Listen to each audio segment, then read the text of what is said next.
चलो बच्चों, आज पढ़ते हैं अध्याय 3 समांतर रेखाएं। क्या है? समांतर रेखाएं। अब इसमें देखें समांतर रेखा की परिभाषा क्या है। समांतर रेखा की परिभाषा: समतल में स्थित ऐसी दो रेखाएं जिसकी लंबवत दूरी समान हो समांतर रेखा कहलाती है। यानी समतल में स्थित ऐसी दो रेखाएं जिसकी लंबवत दूरी क्या हो? समान हो। जैसे ये दो रेखा है ए और ये इसको मान लेते हैं बी। तब इसकी जो लंबवत दूरी, जैसे हम यहाँ से यहाँ तक की जो दूरी है ये जैसे 2 सेंटीमीटर है, तो अन्य भी और देखें यहाँ से दूरी भी क्या है? 2 सेंटीमीटर समान हो तब क्या होगा? ए समांतर क्या होगा? बी। यानी ए समांतर क्या होगा? बी। तो इसी प्रकार से यहाँ पे परिभाषा स्पष्ट है। समतल में स्थित ऐसी दो रेखाएं जिसकी लंबवत दूरी समान हो समांतर रेखा कहलाती है। अब इसमें देखें समांतर रेखा कैसे खींचते हैं, समांतर रेखा की रचना कैसे करते हैं। तो अभ्यास में है, जैसे इसमें अभ्यास अंतर्गत एक रेखा खींचकर इसे 5 सेंटीमीटर दूरी पर इसके समांतर रेखा की रचना कीजिए।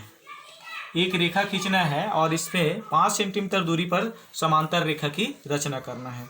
तो कैसे खींचेंगे? देखिए, जैसे स्केल की सहायता से अपन क्या करते हैं? एक रेखा खींचते हैं।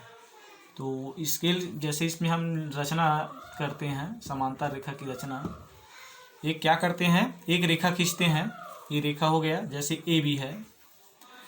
अब इसमें कितने दूरी पर ये रचना करना है? 5 सेंटीमीटर दूरी पर। अब इसमें हम क्या करते हैं? स्केल की सहायता से हम क्या करें? इसमें लंब डालते हैं। तो लंब डालते हैं, जैसे ये आपका लंब एल होता है। अब इसमें हम प्रकार की सहायता से प्रकार को कितना फैलाएंगे? 5 सेंटीमीटर फैलाना है। कितना फैलाना है? 5 सेंटीमीटर तक के फैलाना है। और फैला करके यहाँ पे रख करके आपको क्या करना है? चाप काटना है। तो ये यहाँ से इस तरह से रखें और चाप काटें, तो ये चाप कटान बिंदु स्पष्ट होता है, यहाँ पे है। अब इसके पश्चात हम इसमें क्या रखेंगे? इसमें क्या रेखा खींचा गया? सबसे पहले भी ये खींचा गया। इसके बाद हम क्या खींचे हैं? इसमें लंब रेखा। तो ये लंब रेखा आप ऐसा भी कर सकते हैं या इसके माध्यम से भी कर सकते हैं।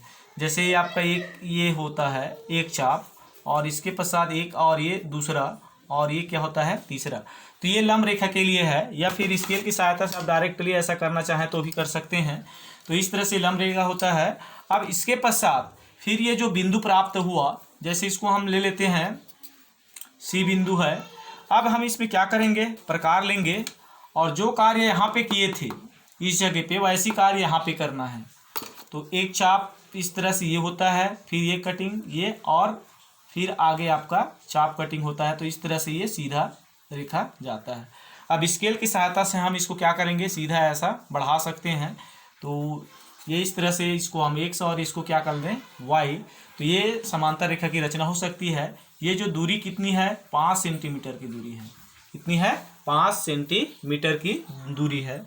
अब इसमें जो प्रक्रिया आपको बताया गया है तो ये स्पष्ट है। कंपास बॉक्स उपकरण के सहायता से ही इसको आपको सरल करना है। बिना कंपास बॉक्स से आपको ये नहीं करना है। कंपास बॉक्स उपकरण है, जैसे ये आपका चांदा है, स्केल और प्रकार, इसके माध्यम से ही इसको आप बनाएंगे। तो इसी प्रकार से आपको समांतर रेखा कैसे खींचना है ये बताया गया है। और आगे देखें तो ये अभ्यास अंतर्गत आपको सवाल बताया गया। अब इसके पश्चात हम देखेंगे प्रश्नवली। प्रश्नवली में क्वेश्चन जो आप हल करेंगे, तो प्रश्नवली में पहला प्रश्न है 6 सेंटीमीटर का रेखाखंड खींच करके। कितना है प्रश्न? पहला, ये प्रश्नवली का है, प्रश्नवली 3.1 का। पर प्रश्न क्या है? पहला है। तो प्रश्न पहला क्या है? 6 सेंटीमीटर का एक रेखाखंड खींचकर इस पर कोई बिंदु P लेकर 2.5 सेंटीमीटर दूरी पर एक समांतर रेखा खींचना है। कितने दूरी पर? 2.5 सेंटीमीटर की दूरी पर एक समांतर रेखा खींचना है। तो देखें इसमें स्पष्ट है, रचना के पद भी लिखना है। तो देखते हैं इसमें हल। तो सबसे पहले हम रचना के जो चरण है इस ओर हम लिखते जाएंगे, रचना के चरण। तो ये आपका मौखिक इस तरह बताते जाऊंगा मैं। अब इसमें पहला काम क्या होगा? पहला काम आप स्केल की सहायता से स्केल की सहायता से, ये स्केल है, इसकी सहायता से हम कितना सेंटीमीटर का रेखाखंड खींचेंगे? 6 सेंटीमीटर का रेखाखंड खींचेंगे। कितना? 6 सेंटीमीटर का।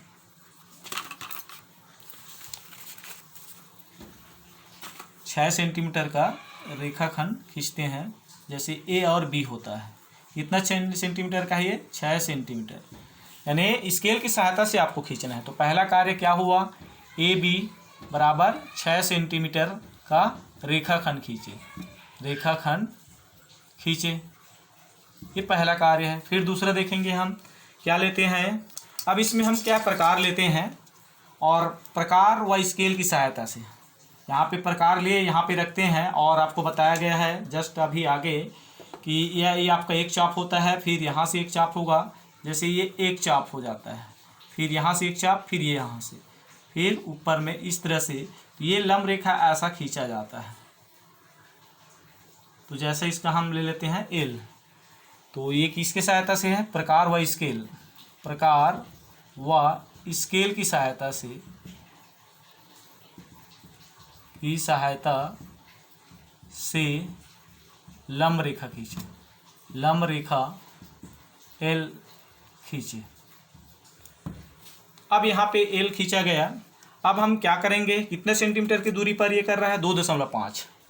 अब हम स्केल व प्रकार एवं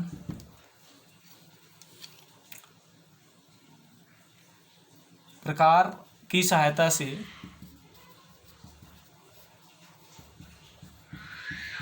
2.5 सेंटीमीटर का चाप एल को काटा गया। कितना चाप काटा गया है? 2.5। तो यहाँ पे हम रखेंगे प्रकार, और कितना सेंटीमीटर? 2.5 सेंटीमीटर का यहाँ पे चाप काटा गया है। ये कटान बिंदु यहाँ पे प्राप्त हुआ है। कितना? ये 2.5 सेंटीमीटर, ये यहाँ से ऐसा काटा गया है। अब इसके पश्चात हम क्या करेंगे? फिर पुनः कार्य क्या करना है? प्रकार लेंगे। प्रकार लेकर के फिर जैसा यहाँ पे प्रकार आप रखेंगे मेन, फिर ये हो जाएगा और ये ऐसा, फिर इस तरह से चाप आपका होगा और सीधा ये रेखा गुजरेगा।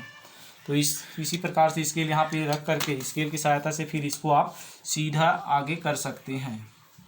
तो ये इस प्रकार से ये सी डी। तो ये आपको कैसे बताया गया यहाँ पे। फिर चौथा, कटान बिंदु से प्रकार की सहायता से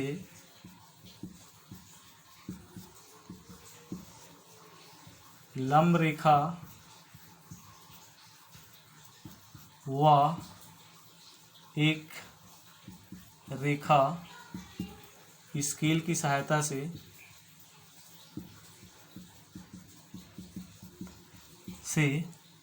खींचा गया। तो ये लंब रेखा, अब स्केल की सहायता, ये लंब रेखा यहाँ से ये लंब रेखा हो जाता है। अब स्केल की सहायता से हम ये सी से हम डी आगे बढ़ाते हैं, तब यहाँ पे हमें क्या मिलता है? तब ए बी समांतर सी डी क्या होता है? प्राप्त होता है। तो इस तरह से ये आपको बताया गया समांतर रेखा की रचना कैसे करना है। तो ये प्रश्नावली 3.1 का पहला क्वेश्चन है, और इसमें से फिर आप सवाल बना लेंगे और अभ्यास से भी देखेंगे, और इसके पश्चात फिर जो कठिन होगा या फिर अगला जो प्रश्न होगा उसके फिर बारे में फिर आपको कल बताया जाएगा। तो इस तरह से आपको ये समझ में आ गया होगा कि समांतर रेखा कैसे खींचते हैं। तो आप स्वतः फिर बनाएंगे और फिर अभ्यास करने के पश्चात फेयर में बना लेंगे आप, और कुछ परेशानी होगा तो पूछेंगे, तो फिर अगला वीडियो में फिर आपको बताया जाएगा। धन्यवाद।